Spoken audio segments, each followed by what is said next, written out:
Hey, what's up everyone, it's your girl Brain Sinead, and today I have some book mail that I want to share with you all, so please stay tuned.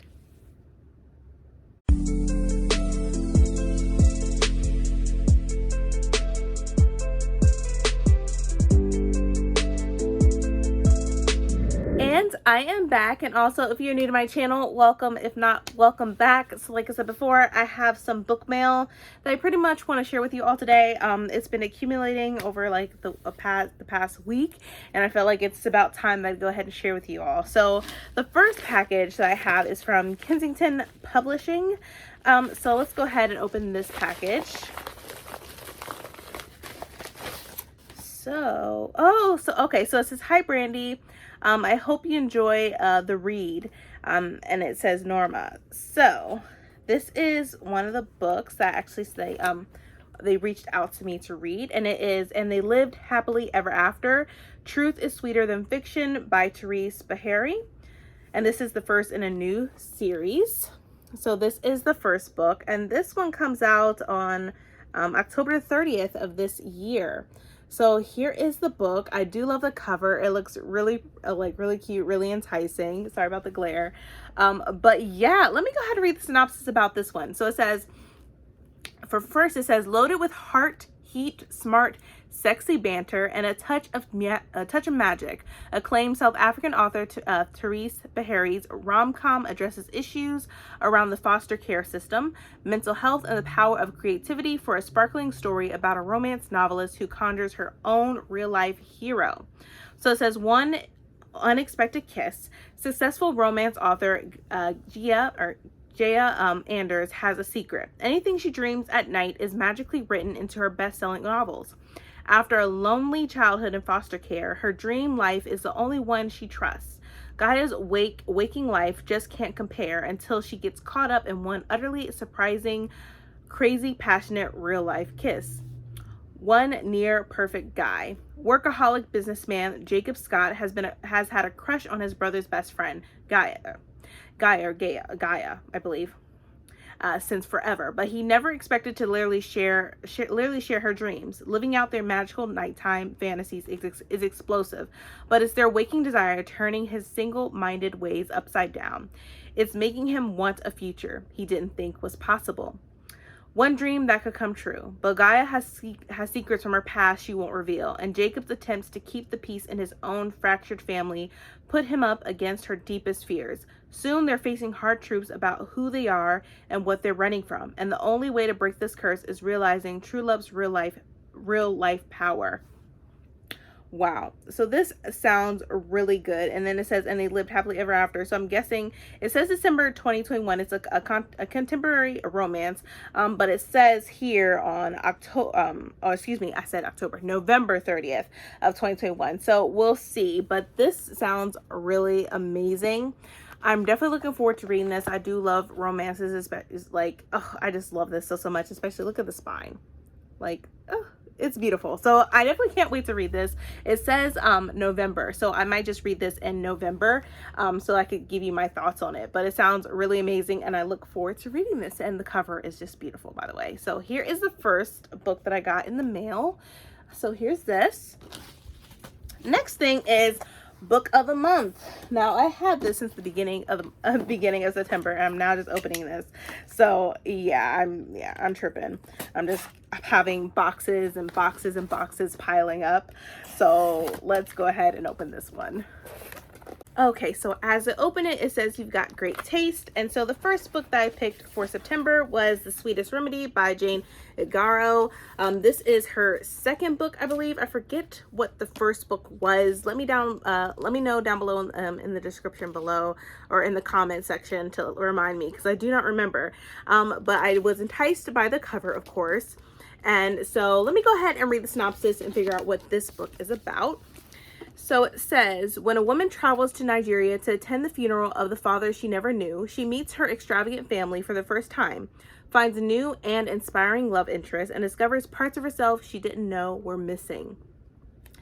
Hannah Bailey has never known her father, the Nigerian entrepreneur who had a brief relationship with her white mother. Because of this, Hannah has always felt uncertain about part of her identity. When her father dies, she's invited to Nigeria for the funeral. Though she wants to hate the man who abandoned her, she's curious about who he was and where he was from. Searching for answers, Hannah boards a plane to Lagos, Nigeria. In Banana Island, one of Nigeria's most affluent areas, Hannah meets the Jolades, her late father's prestigious family. Some who accept her and some who think she doesn't belong. The days leading up to the funeral are chaotic. But Hannah is soon shaped by secrets that unfold a culture she never thought she would understand or appreciate, and a man who steals her heart and helps her to see herself in a new light. So this sounds very interesting. It sort of sounds a little bit similar to her first book, but I'm gonna go ahead and give this a try. But it does sound good, and I just do love the cover, by the way. So here's this book, the first book that I picked. Oops, excuse me. And then the second book that I picked was Velvet Was the Night by Sylvia Moreno Garcia. This is her newest book that just that just came out. So of course I've read her other books, which is right here, Gods of Jade and Shadow and Mexican Gothic. I need to read The Beautiful Ones. I have that as well. And then I'm also going to be reading this. I'm definitely want to read this before the year is out. So fingers crossed for that. So let me go ahead and read the synopsis for this book. So it says, from the best-selling author of Mexican Gothic comes a riveting slow burn of a noir and a daydreaming secretary, a lonesome enforcer, and the mystery of a missing woman they're both desperate to find. 1970s, Mexico City.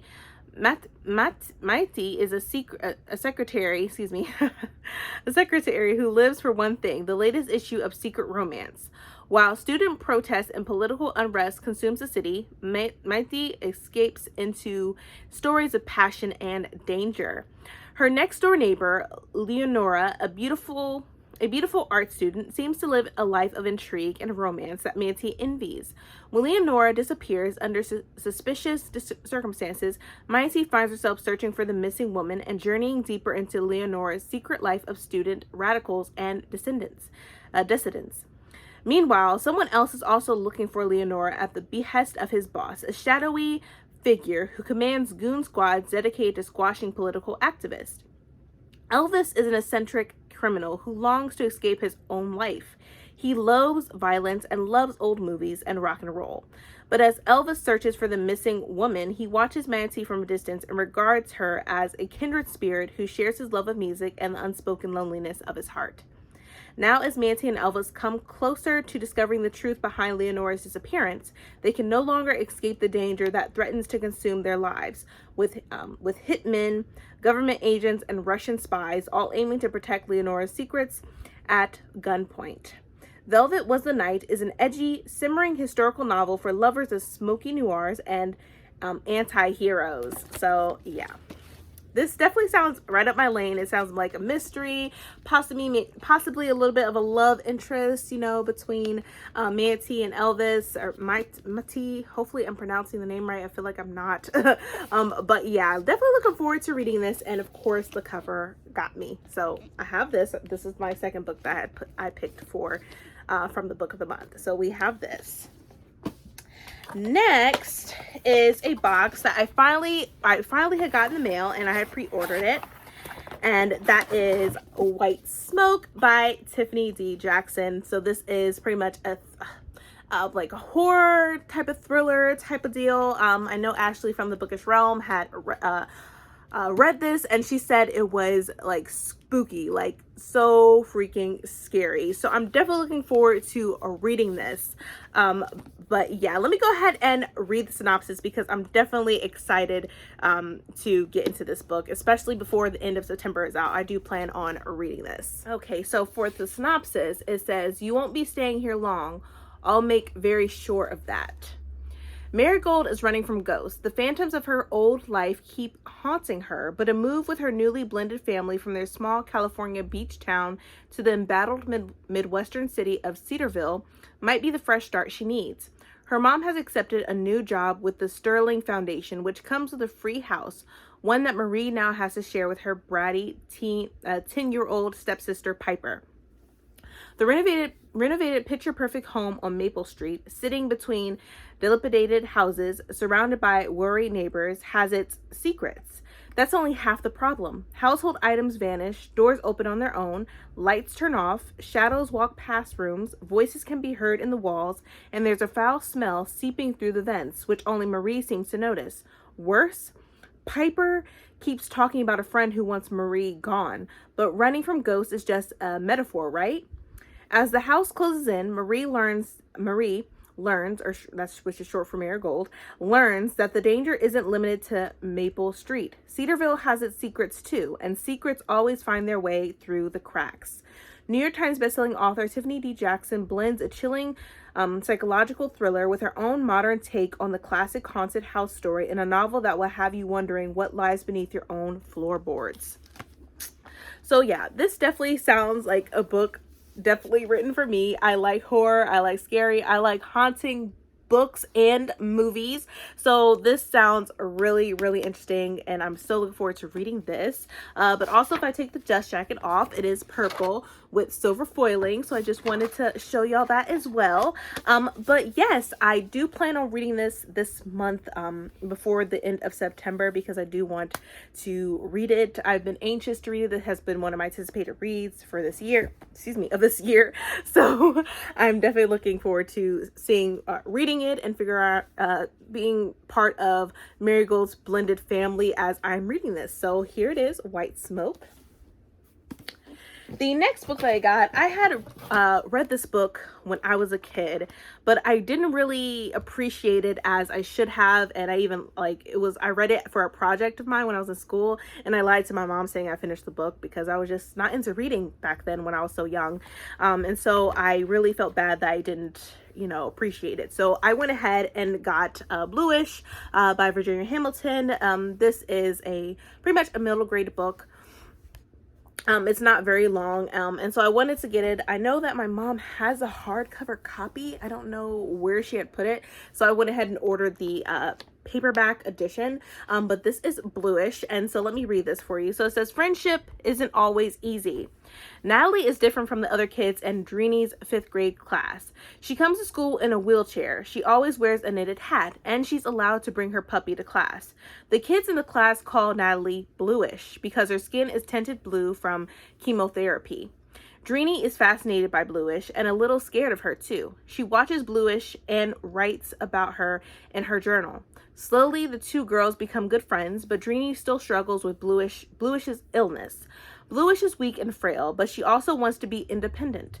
And how do you act around a girl like that? And so the blurb on the back, it says, readers will come to cherish Dreeny's open-heartedness just as Dreeny comes to cherish her newfound friend. And it also says, an honest and masterful depiction of the rewards and difficulties of friendship. So yeah, I definitely went ahead and ordered this. I'm still trying to see if my mom knows where the hardcover copy is, but it's been so long. Who knows? It's probably somewhere in storage somewhere. So yeah, so here is this book that I've gotten, which I do plan on reading before the end of the year, because I do want to read this again since I'm older and appreciate it. So here's this book. Next book is one of my pre-orders, and that is Clash of Steel. This is a Treasure Island remix. It's not a Treasure Island retelling. And this is by C.B. Lee. I was part of a live of an event for the remixes. So I also had pre-ordered the other remix part of this, which is by Bethany C. Morrow. But yeah, I definitely wanted to read this because I do like the movie Treasure Island, and this is a remix. So like I said, it's not a retelling, it's a remix. So the story is completely different from the other one. So here is this, and then if I take the dust jacket off, this is what it looks like. It has little scissors right there, and here's that. And then also it has a beautiful map.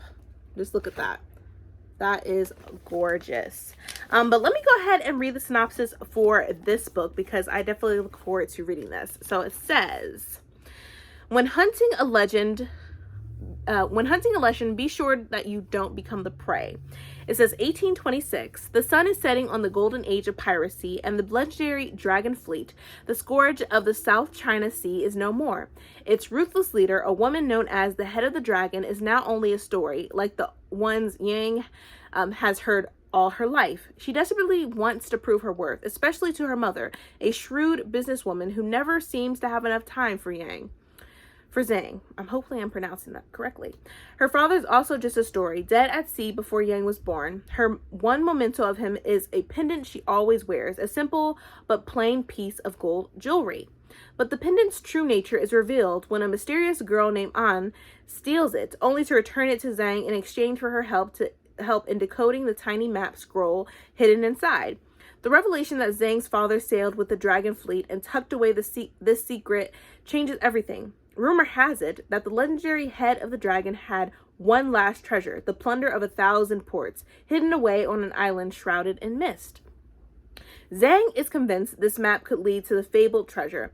Captivated with the thrill of adventure, she joins An and her motley crew in pursuit of the island, but the girls soon find that the sea, and especially those who sail it, is far more dangerous than the legends led them to believe. So yes, this sounds very interesting, and I just do love the color of the cover. I said color. Cover as well. So here is this book, my pre-order. So here's that.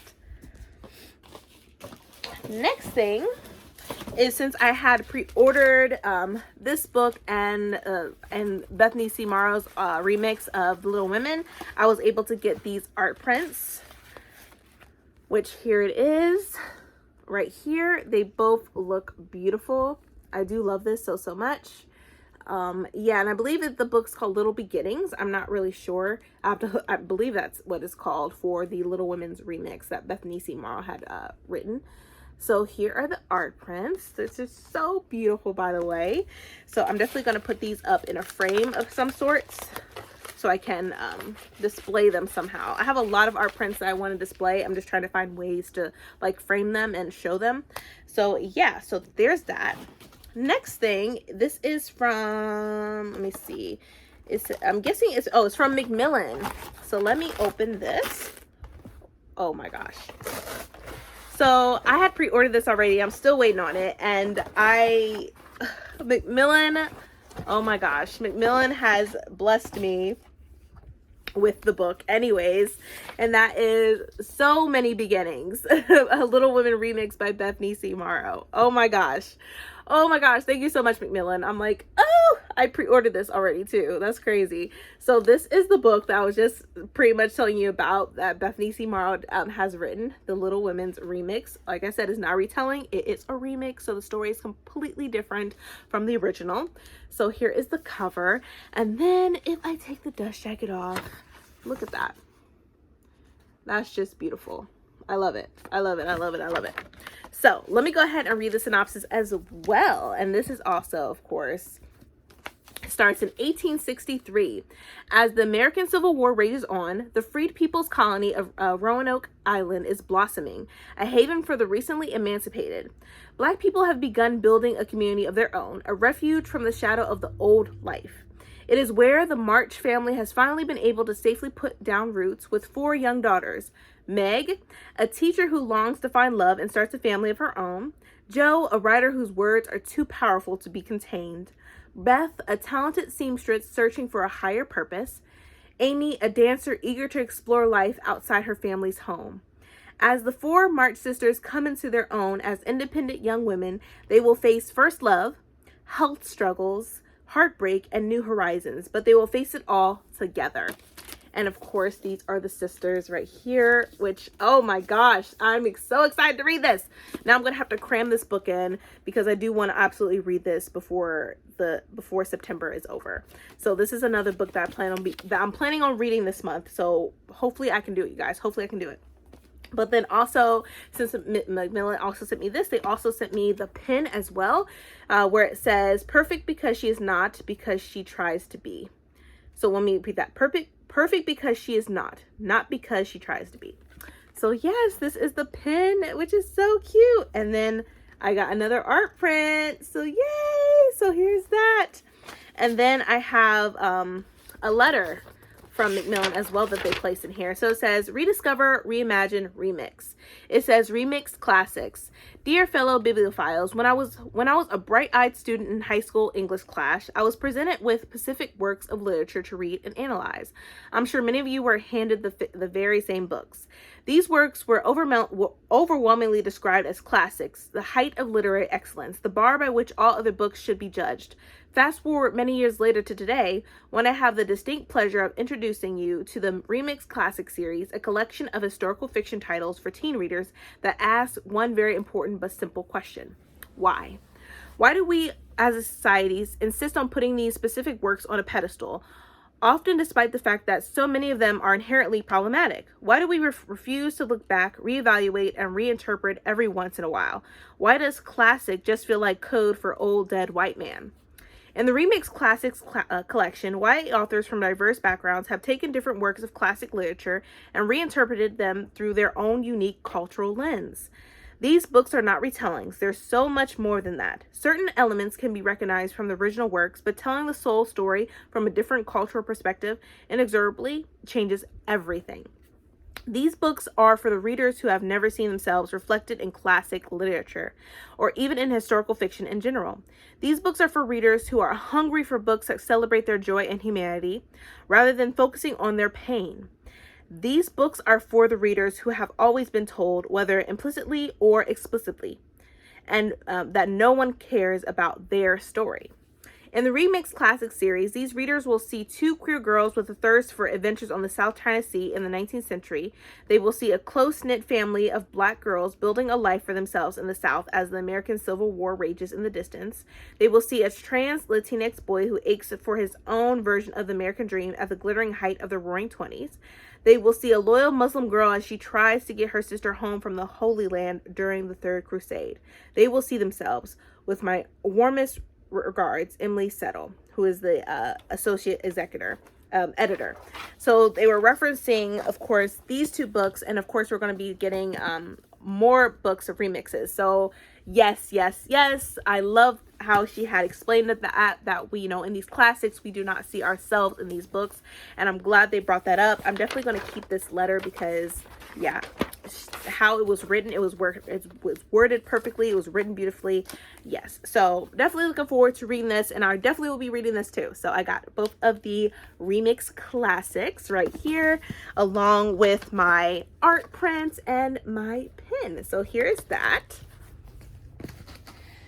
Next thing, let me see. I think I have two more packages left. So this one I think is from Penguin Teen. So let me try to open this as best as I can, because yeah, these boxes, when they're flat, they like don't give you like any type of way of opening these. So let me try to open this as best as I can without hurting myself. Oh, okay, yeah, so this is from Penguin Teen. They asked me if I wanted the fourth book of this, and I was like, yes, because I have the other three. So I have Fly Girls, Tobin the It Girl, and this is by Ashley Woodfolk. So this is the fourth and I believe the final book of the series. And so, yeah, I still haven't read the other three, so I definitely need to read the three and then read this. And then on the back, it says, while everyone else is stressing out over college applications, Tobin Wolfe is sneaking off to concerts and singing along with the bands. She doesn't need to go to college to figure out what to do with her life. She already knows she belongs on stage. She's been so focused on joining a band and convincing her mom that she'll make it big. She didn't realize her older sister and biggest fan, Devin, hasn't been texting her back. Come to think of it, Devin's been missing for a while. Can Tobin stop chasing fame long enough to discover what's going on with his sister? So yes, so this sounds really, really interesting. Like I said, I haven't even read the other three books, so I definitely need to get with that and read all of them. So like it says, don't miss, it says on the back, it says, don't miss these other Fly Girls books. So one of them is Lux, the new girl. The other one is Micah, the good girl. And the other one is Noelle, the mean girl. And then we have this one, the It Girl, Tobin. So yeah, thank you so much, Penguin Teen, for this. So I'm definitely looking forward to reading all 4 books at once. That way I can just binge read it. So here's the other book right here. And then last but not least, I have one more package. And this is from Macmillan. So let me open this.